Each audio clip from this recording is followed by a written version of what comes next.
그러니까 의심하지 말아야 될 것은 의심하지 말아야 돼. 그리고 의심해야 될 것은 반드시 의심해야 돼. 애들 기저귀 갈아오는데 또 똥 싸. 그럼 또 갈아. 기껏 씻겨놨는데 잔뜩 흙 묻히고 와. 또 씻겨야 돼. 예, 시편 77편 오늘 보시도록 하겠습니다. 내가 내 음성으로 하나님께 부르짖으오니. 시편 77편은 시인이 캄캄한 밤중과도 같은 고난 가운데 처했습니다. 밤중에 있으니까 힘들고 또 여러 가지 신앙적인 갈등을 있겠죠. 근데 시인이 과거 하나님의 구원의 역사에 대해서 회고합니다. 그래서 그것을 통해서 극복하는 것을 고백하는 내용을 전체적으로 담고 있습니다. 1절에 보시면 시인은 내가 내 음성으로 하나님께 부르짖으니 내 음성으로 하나님께 부르짖으면 내게 귀를 기울이시리로다. 계속해서 부르짖으면 하나님은 응답하신다. 이게 사실은 우리가 갖고 있는 하나님에 대한 보편적인 생각일 겁니다. 성도인 우리가 부르짖으면 귀를 기울이시고 응답해 주시는 하나님, 우리가 당연히 그런 하나님을 알고 있지만 시인도 하나님은 그렇게 알고 있지만 2절에 보면 얘기가 좀 달라지는 부분을 우리가 볼 수가 있어요. 2절에 보시면 나의 환난 날에 내가 주를 찾으며 밤에는 내 손을 들고 거두지 아니하였나니 내 영혼이 위로받기를 거절하였다라고 얘기하고 있죠. 근데 시인이 지금 현재 어떤 일로 절망 가운데 처한지는 우리는 알 수가 없지만 우리가 알 수 있는 한 가지는 도저히 해결할 수 없는 상황이에요. 절망적인 상황 가운데 시인은 기도했습니다. 근데 주를 찾았다라고 하는 말은 하나님께 계속해서 자기의 그런 상황을 갖고 기도했다라는 것이죠. 그리고 내가 손을 들고 거두지 아니하였다라는 말은 쉬지 않았단 말입니다. 멈추지 않았다라는 것이죠. 근데 밤에는 환난의 때를 의미하는 것입니다. 요약하면 시인은 환난 날에 하나님께 응답을 기대하면서 쉬지 않고 기도하였다라고 고백을 하고 있습니다. 시인은 그렇게 마땅히 기도할 때 자기의 부르짖음에 귀를 기울이시는 하나님으로 알고 있는데 정작 환난 날에 하나님을 찾고 부르짖었는데 하나님이 응답을 안 해주셨다. 이게 하나님에 대한 시인의 경험이에요. 여러분, 이런 우리가 생각하지 못한 하나님 만날 때 우리는 대체로 당황합니다. 대체로 영문을 모릅니다. 그러니까 우리도 사실 예외 없이 이런 하나님을 누구나 경험할 수밖에 없습니다. 우리의 기도에 귀를 기울이시고 들어주시는 하나님으로 알고 있는데 우리가 경험하는 하나님은 우리의 기도에 침묵하시고 마치 없는 것처럼 무관심해 보이는 하나님을 경험하게 된다는 것입니다. 여러분, 이런 경우에는 처음에 어떻게 생각이 드냐면 내가 기도에 무슨 문제가 있는가? 아니면 내가 기도를 좀 열심히 안 해서 기도가 부족한가? 이렇게 생각을 하죠. 근데 결국은 이런 상황들이 계속될 때 원망과 불평이 나오게 된다는 사실을 우리가 시인의 모습에서 알고 있습니다. 처음부터 원망과 불평을 쏟아내는 사람은 없습니다. 그러나 그런 부르짖음이 계속되면 계속 의문이 갔죠. 하나님 왜? 하나님 어찌하여? 하나님을 향한 그런 어떤 원망들이 점점 커지고 있다가 하나님께 돌아가서 폭발한단 말입니다. 시인은 바로 그와 같은 고백을 하고 있습니다.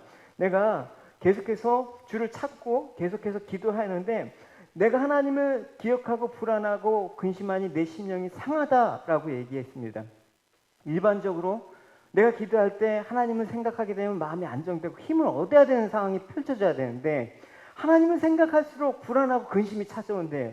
심령이 상하게 되었다라고 얘기하고 있습니다. 기도했는데 불안해. 기도했는데 낙심이 찾아와요, 여러분. 그러니까 기도에도 불구하고 하나님이 왜 그렇습니까?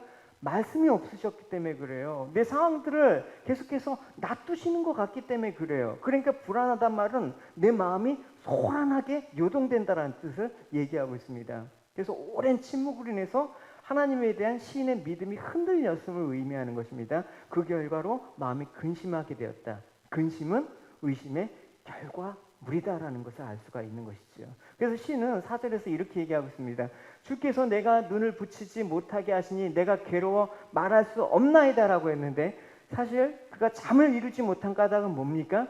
결국은 하나님 때문이 아니라 마음속에서 일어나는 의심 때문에 그렇다라는 것을 알고 있습니다. 그 의심은 결국 불신으로 이어지는 게 되는 것이죠. 그 의심할 때는 하나님의 음성이 안 들리는 것입니다. 의심이라는 것은 바로 신뢰와 연관이 되어 있기 때문에 그래요. 믿지 못하기 때문에 의심이 찾아오는 것이죠. 대신 그 의심이 걷어지면 반대로 신뢰가 찾아오는 거예요. 요한복음 1장에 보면 우리가 잘 알고 있는 빌립이 나다나엘을 불러서 예수님께 데려온 장면을 우리가 볼 수가 있습니다. 빌립이 나다나엘에게 찾아가는 거야. 야, 친구야, 내가 드디어 모세 율법과 선지자들이 기록한 메시아를 만났다라고 얘기하는 것입니다. 그 메시아가 있잖아. 저 나사렛에 있는 그 시골 동네에 예수라는 사람이 메시아야. 그러니까 나다나엘이 쌩 까는 거예요. 차갑게 반응합니다. 야, 나사렛에서 무슨 선한 것이 날 수가 있느냐? 뻥치지 마라, 이렇게 얘기하는 거예요. 그래서 나다나엘이 갖고 있는 상식으로 볼 때, 자기가 경험하고 있는 그런 하나님을 생각할 때, 나사렛이라는 동네에서는 결코 메시아, 구원자가 나올 수 없어. 나사렛은 무슨 선한 것이 나와? 그때 빌립이 요청하죠. 야, 그러지 말고 일단 come and see, 와서 봐봐. 그러니까 나다나엘은 에이, 속는 셈 치고 내가 한번 예수한 사람, 내 친구 너의 요청이니까 내가 만나러 간다. 그래서 예수님과 나다나엘이 이제 딱 만나서 대화를 하는 거예요. 뭐라고 얘기합니까? 예수께서 나다나엘이 자기에게 오는 것을 보시고 그를 가리켜 이르시되 보라, 이는 참으로 이스라엘 사람이라 그 속에 간사한 것이 없도다. 나다나엘이 이르되 어떻게 나를 아시나이까? 예수께서 대답하여 이르시되 빌립이 너를 부르기 전에 내가 무화과나무 아래에 있을 때 보았노라. 나다나엘이 대답하여 라피여, 당신은 하나님의 아들이시오, 당신은 이스라엘의 임금이로소이다. 의심이 해소되니까 확신이 되는 거죠. 그러니까 예수님은 나사렛에서는 전혀 메시아가 나올 수 없다라는 확신으로 가득한 나다나엘에게 의심을 풀어주신 것입니다. 그의 신앙, 그의 영적 상태를 모두 알고 계셨던 주님은 한 번도 마주하지 않았던 나다나엘의 내면을 꿰뚫어 말씀하심으로써 이스라엘이 생각하는 선지자의 모습을 나다나엘에게 보여주셨습니다. 그러니까 나다나엘의 의심이 풀리니까 그가 가지고 있던 모든 경계를 풀고 확신 가운데 예수님을 신뢰하게 되는 것이죠. 물론 의심이라는 게 무조건 나쁜 것만은 아니에요. 이 시대에 또 의심이 없으면 또 안 돼요. 왜냐하면 이단도 많고 또 이 세상의 사상과 철학이 우리를 미혹하고 있는 가운데 사실 의심하지 말고 무조건 믿으라는 식의 접근은 사실은 좀 생각해 봐야 되는 그런 시대에 우리는 살고 있습니다. 단 이런 접근법보다는 의심해야 될 것과 의심하지 말아야 될 것을 구별하라, 분별하라. 그게 더 우리에게 필요한 요청일지도 모릅니다. 의심해야 될 것을 의심해야 되는데 의심하지 않으면 문제가 생겨. 여러분, 대표적인 인물이 누구예요? 아담의 아내 하와를 꼽을 수 있지 않습니까? 하와는 뱀의 말을 들었을 때 의심했어야 돼요. 그걸 의심하지 않았기 때문에 문제가 된 거예요. 또 그러니까 의심하지 않은 이유가 뭡니까? 이미 마음 가운데 선악을 알게 하는 나무가 있다는 것에 빼앗기 때문에 너도 하나님처럼 될 수 있다. 이 에덴 동산의 주인이 될 수 있어 라고 얘기를 했기 때문에 그 마음에 혹해갖고 의심을 하지 못했던 거에 오히려 우리는 초점을 맞춰야 되는 거예요. 그러니까 하와는 그 열매를 먹으면 죽는다라는 하나님의 말씀을 알고 있었습니다. 그러니까 말씀에 비춰봐갖고 뱀이 유혹했을 때 그 말씀에 비춰봐갖고 그건 의심을 해야 되는 것이죠. 그러니까 의심할 것과 의심하지 못할 것을 구별하지 못하면 이게 엉망이 된단 말입니다. 선악을 알게 하는 나무 열매가 사실 그날 처음 있는 게 아니잖아요. 그러니까 의심해야 될 것을 의심하지 않게 되는 순간 우리 내면에 일어나는 일들이 바로 이런 것입니다. 하나님을 불신하게 돼. 그리고 하나님이 아닌 것의 말에 혹하게 돼. 신뢰하게 돼. 그러니까 하와가 흔들릴 때 어떻게? 하나님께 나가야 되는 게 결론이에요. 하나님 말씀을 다시 한번 확인해보고 하나님 말씀 앞에 다시 한번 우리가 비춰봐야지 되는 게 정답이란 말입니다. 그러니까 누구나 우리가 이렇게 의심 가운데 흔들릴 때가 있단 말입니다. 반대로 하나님에 대해서는 우리가 의심하지 말아야 될 것을 의심하는 순간, 하나님을 신뢰하지 않는 순간 우리 내면에 불신으로 이어지고 주님과의 관계가 단절되는 뼈아픈 과거를 경험하게 되는 것이죠. 신이 경험한 게 바로 이거예요. 하나님을 의심을 하고 하나님을 불신하는 그 관계에서 말하는 신의 고백은 뭡니까? 7절과 9절까지 읽어봅시다. 주께서 영원히 버리실까? 다시는 은혜를 베풀지 아니하실까? 그의 인자하심은 영원히 끝났는가? 그의 약속하심도 영구히 패하였는가? 하나님이 그가 베푸실 은혜를 잊으셨는가? 노하심으로 그가 베푸실 긍휼을 그치셨는가? 하나님 나를 과연 이렇게 사랑하시는가? 근본적인 신앙의 뿌리가 흔들린단 말입니다. 그러니까 하나님은 계속해서 시인의 고난 속에서도 하나님의 말씀을 계속 의심하지 않고 믿고 나아가길 원하는데 그 침묵이 계속되다 보니까 하나님이 자신을 버리신가 아닌가라는 의심이 찾아온 거예요. 그러니까 의심하지 말아야 될 것은 의심하지 말아야 돼. 그리고 의심해야 될 것은 반드시 의심해야 돼. 하나님에 대한 의심이 구름처럼 몰려오면 여러분 어떻게 해야 됩니까? 그 의심한 상태로 불신이 찾아오는 걸 방치하면 안 돼. 그래서 잠언서 4장의 말씀은 무릇 지킬 만한 것보다 하나님이 너의 마음을 지키자. 너의 마음을 지키라. 그래서 우리 마음을 불신 가운데 방치해두면 안 되니까 신은 우리에게 솔루션을 제공한 거예요. 의심의 구름이 몰려 들어와서 신이 한 일에 대해서 알려주는 거예요. 11절과 12절 같이 읽어봅시다. 시작. 곧 여호와의 일들을 기억하며 주께서 옛적에 행하신 기이한 일들을 기억하리이다. 또 주의 모든 일을 작은 소리로 읊조리며 주의 행사를 낮은 소리로 되뇌이리라.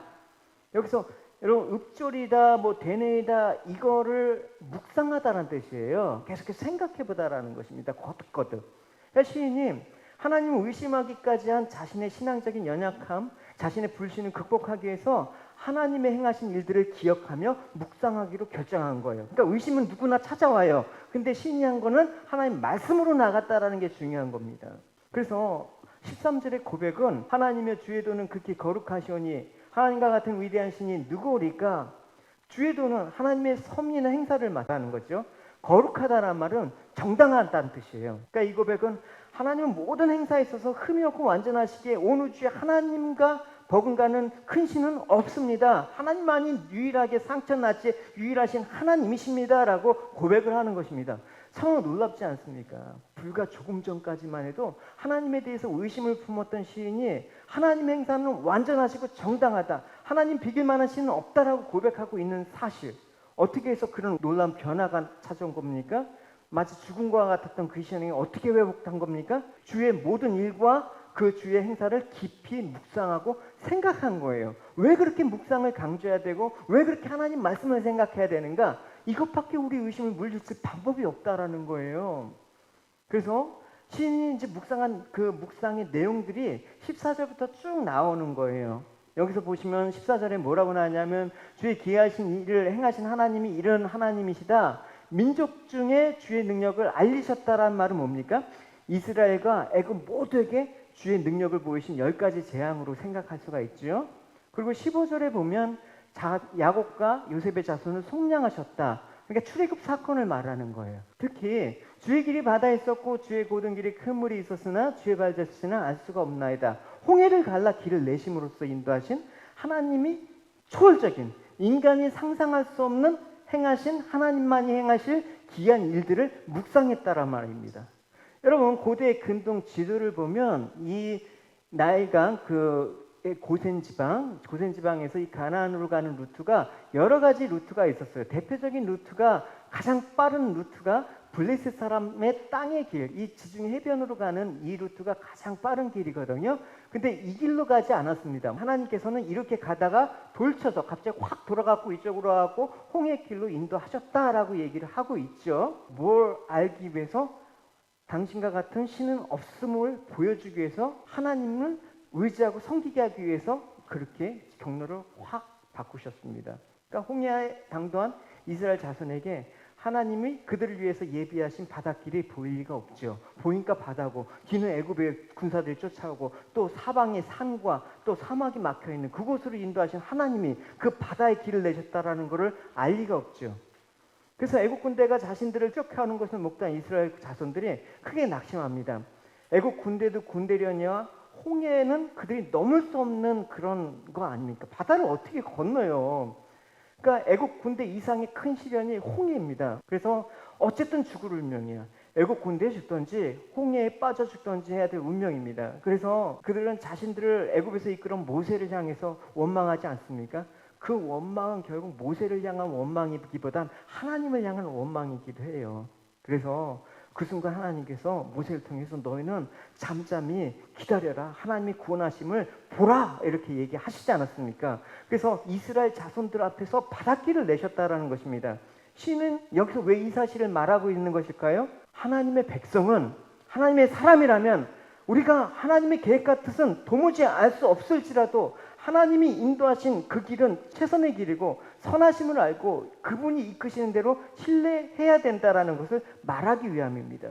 그래서 내 자신도 그렇게 가야 될 것이라는 그 고백을 하고 있는 것입니다. 길이 없는 곳을 이스라엘 백성을 건너게 하셨다라면 나도 지금 앞길이 나갈 길을 알지 못하는 상태에서 하나님께서 나를 이끄신다, 길을 내신다라는 그 고백을 하고 있는 것입니다. 과거 이스라엘의 그 역사적인 상황들을 자신의 상황들에게 적용을 하는 것입니다. 그게 적용 아닙니까? 성경 말씀을 여러분 우리가 묵상한다라는 것은 해석하고 관찰하고 적용하고, 그죠? 그래서 우리가 그 적용한 거를 실천하면서 깨닫는 이런 일련의 과정들을 우리가 묵상이라고 얘기하고 있지 않습니까?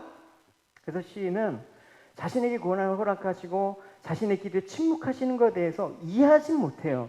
우리가 처음부터 이해하지 못해요. 그러나 과거의 이스라엘 백성들이 이해할 수 없었던 그 홍해길로 인도하셔서 홍해를 건너게 하신 것처럼 나도 이와 같은 상황들을 건너게 하실 것이다 라는 하나님에 대한 신뢰를 회복한다란 말입니다. 하나님이 예비하신 바닷길을 통해서 온전한 구원을 이루기 위한 그 하나님의 선하심을 나타내었듯이 지금 내 상황 가운데 하나님이 그냥 침묵하시고 나를 위해서 아무것도 안 하시는 것이라 할지라도 나는 하나님이 나의 유익을 위해서 궁극적으로 길을 내시기 위한 하나님의 일하심을 믿습니다. 그것이 믿음이라고 얘기하고 있지 않습니까? 여러분, 우리가 극심한 시련을 만날 때 왜 하나님이 우리에게 시련을 주시는가? 의구심이 따르지만 나를 버리신 것이 아닌가? 또 나에게 은혜를 더 이상 베풀지 아니한 것은 아닌가라는 의심이 따르기지만 하나님의 일하심은 우리의 상상을 초월하신다. 할렐루야. 우리를 가장 선한 길로 우리를 인도하신다. 인도하는 길이 설령 홍해길과 같은 상황일지라도, 뒤에서 애국 군대가 추격하여 오는 상황일지라도 하나님이 나를 인도하시는 길이 최선의 길이다라는 것을 여러분 잊지 마시기 바랍니다.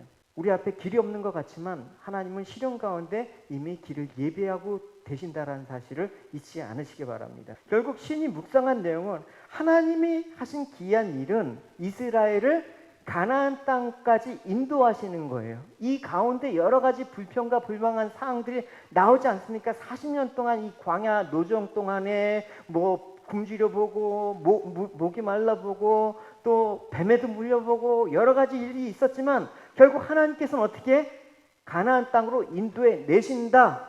그래서 하나님께서 주신 기업을 우리에게 허락하신다라는 것을 잊지 말아야 된다는 것이죠. 우리 인생 가운데 별의별 일이 다 일어나지만 하나님께서는 우리를 끝까지 인도하셔서 하늘의 기업을 우리에게 주신다. 이 약속을 우리는 잊지 말아야 되는 것이죠. 그래서 이스라엘이 가나안 땅에 거주했을 때 하나님의 귀한 일이 우리를 여기서 살게 하셨다라는 것을 잊지 않아야 되는 것이죠. 그러니까 이 사실은 오늘날 우리가 그리스도를 믿는 자로 살아가게 하는 그 힘이 누구에게로부터 주어졌는가라는 것을 잊지 말라라는 것입니다. 여러분, 우리가 지금의 문제가 해결되기만 바라는 마음으로 하나님을 찾는다고 칩시다. 하나님의 위로를 받을 수 있을까요? 없을까요? 받을 수도 있죠. 그러나 불안과 염려와 근심에서 벗어나지 못할 겁니다. 자신 역시 하나님의 은혜를 받지 못한 것처럼 하나님이 때로는 최선의 것을 주기 위해서 우리에게 기다리라고 하셨는데 그 기다림을 참지 못해서 하나님의 은혜를 벗어나는 것처럼 하나님의 사랑에서 멀어지는 것처럼 생각하게 되는데 이것은 우리의 잘못인 것이죠. 하나님이 응답해 주시는 것이 아니라 하나님의 은혜의 때와 방법에 의해서 주어진 그 때를 우리는 신뢰해야 되는데 의심의 기간들이 길어질 때 흔들리게 되는 거예요. 그럴 때 우리에게도 하나님께서 행하신 귀한 일을 생각해 보는 거예요. 그럴 때마다 나 같은 자를 택하시고 사망에서 건지시고 그리스도 안으로 인도하셔서 영원한 생명의 나라로 옮기신 그 축복을 생각하라는 것입니다. 그래서 지금 우리가 그리스도를 나의 구주로 고백하고 믿는 것은 여전히 하나님의 귀한 일 가운데 우리가 있다라는 것을 반영을 합니다. 하나님의 귀한 일을 생각하고 하나님이 일하시는 예수 그리스도의 세계에 들어오게 되면 나를 존재케 하는 것은 하나님의 은혜와 긍휼이었구나. 내가 하나님의 은혜가 없이는 아무것도 아니다. 그래서 은혜가 날마다 풍성히 더해지는 삶들을 살아갈 때 하나님의 유일하심 속에서 하나님의 구원의 역사가 온 열방 가운데 퍼지는 것을 우리는 기쁨으로 삼게 되는 것이죠. 그러니까 귀한 일을 행하신 하나님을 여러분 기억하십시오. 우리 모두가 생명에 붙들려 있음을 알게 된 것입니다. 귀한 일이라는 것은 하나님께서 우리에게 눈에 보이거나 또 우리가 원하는 것을 바로 즉각적으로 응답하심으로써 주어지는 일보다는 이런 홍해를 가르셔서 가나안 땅으로 인도하신 모든 그 과정 속에서 궁극적으로 하나님의 구원을 말하는 것을 우리가 이해할 수 있어야 되는 것이죠.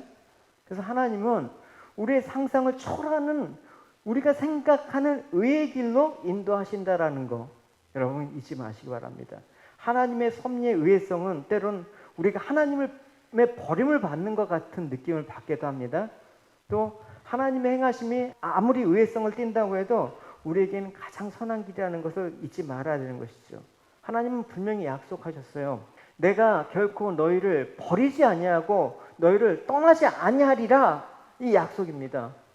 그래서 성도라면 누구나 하나님이 자신에게 함께 해주시기를 구해야 된다라는 것이죠. 근데 함께 하기를 구하는 그 이유도 여러분 우리가 잘 알아야 돼요. 왜냐하면 하나님 우리 함께 하신다는 걸 좋아하는데, 함께 하신다는 그 의미가 하나님이 함께 하시기 때문에 실패는 존재하지 않아. 성공만 있어. 이 땅에서 불행이 행복으로 변할 거야 라는 환상이 붙들려 있으면 하나님이 함께 하심의 의미는 언제든지 의심으로 바뀔 수가 있단 말입니다.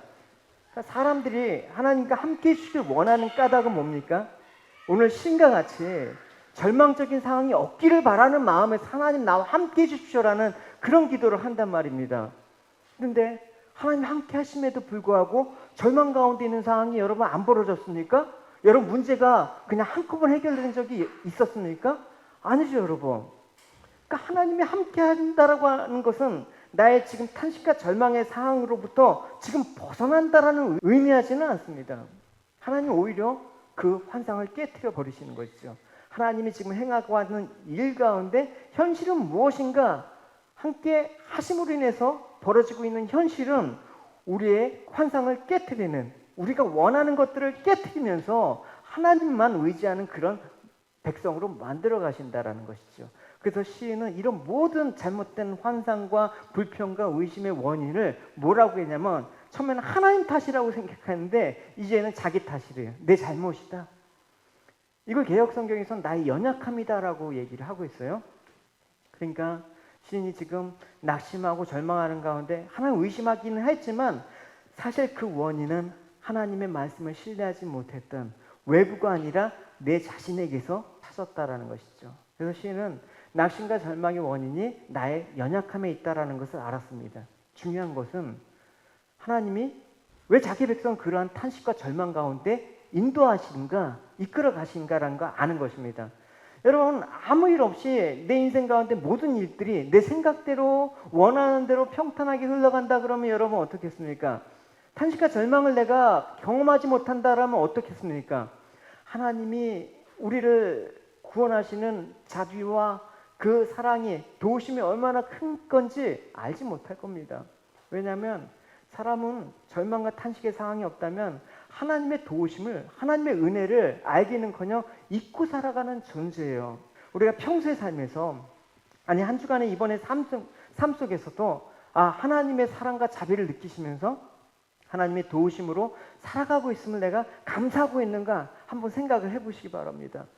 아무 일 없이 평온하게 살아갈 때 이 모든 것이 하나님의 도우심과 하나님의 사랑에 기인된 결과라는 것을 우리가 알고 산다 그러면 좋은데 있는 경우가 많기 때문에 문제죠.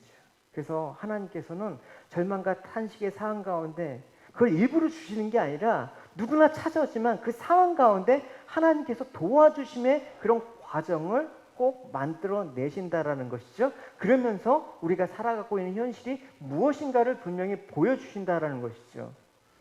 일부러 고생할 필요는 없어요, 여러분. 그러나 살다가 닥쳐는 어쩔 수 없는 이런 고난과 또 부조리한 현실을 우리는 마주할 수밖에 없어요. 사람마다 그 시기만 다를 뿐이지 반드시 헤어짐과 슬픔과 고통과 아픔의 때는 다 우리에게 누구나 찾아온다라는 것입니다. 그러나 그 상황 가운데 하나님께서 나를 왜 이 상황 가운데 하나님을 바라보게 하셨는지 생각한다 그러면 그 인생의 때는 가장 우리에게 은혜의 때이기도 할 겁니다.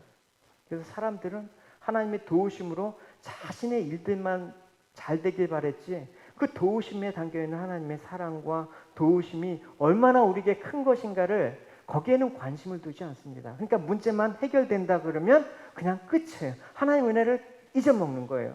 그러니까 하나님의 도움을 받아서 나는 잘 살기만 하면 돼. 자기 위주의 생각만 하는 게 바로 인간이란 말입니다. 여러분, 지금 있는 모든 것들을 우리는 당연하다고 생각하는 경향이 있습니다. 그러나 여러분, 당연하다고 생각하지 말고 내가 잊어먹었던 것을 하나님께서 찾아주셨다라고 생각을 해요. 그럼 그게 얼마나 귀한 것입니까, 여러분? 여러분, 우리 모든 삶들이 원래 우리 거였습니까? 지금 내가 누리고 있는 이 모든 지금 환경들이 원래 내 것이었습니까? 내가 노력해서 얻은 것입니까? 다 잃었던 건데 하나님께서 은혜 가운데 알게 해주시고 찾게 해주시는 것입니다. 그럴 때 오늘도 내가 하나님의 도우심으로 살아가고 있다는 것을 깨닫게 되는 것입니다. 결정적으로 뭐냐? 우리 모든 죄를 용서하시고 우리를 구원하시기 위해서 예수님을 보내시고 나 자신의 십자가에 죽게 하셨다. 이것이 은혜 받을 만한 자격이 없고 도저히 구제받을 수 없는 악한 우리에게 베풀어 주신 하나님의 놀라운 기이하신 일이라는 게 여러분 여겨진다 그러면 하나님의 은혜가 소중하지 않을 수가 없겠습니까? 내가 살다가 조금 상황이 안 좋아진 걸로 인해서 하나님 원망하겠습니까? 하나님의 용서만으로, 은혜만으로 얼마든지 기뻐할 수 있지 않습니까?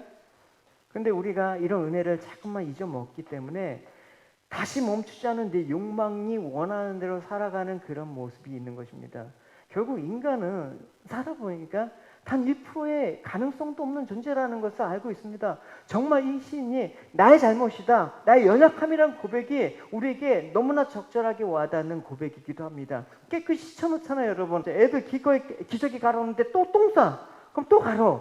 기껏 씻겨놨는데 잔뜩 흙 묻히고 와. 또 씻겨야 돼. 어쩔 수 없이 사람은 더러움을 향해서 뛰어가는 게 인간의 존재란 말입니다. 그럼에도 불구하고 하나님의 은혜가 함께 있기 때문에 가능성이 없는 나를 마지막 때까지 하나님의 백성으로 만들어 놓으시기 위해서 쉬지 않고 일하시는 하나님이 우리를 인도하신다. 이것이 하나님의 기이한 일이에요. 이것이 있기 때문에 우리가 지금 살아있는 거예요.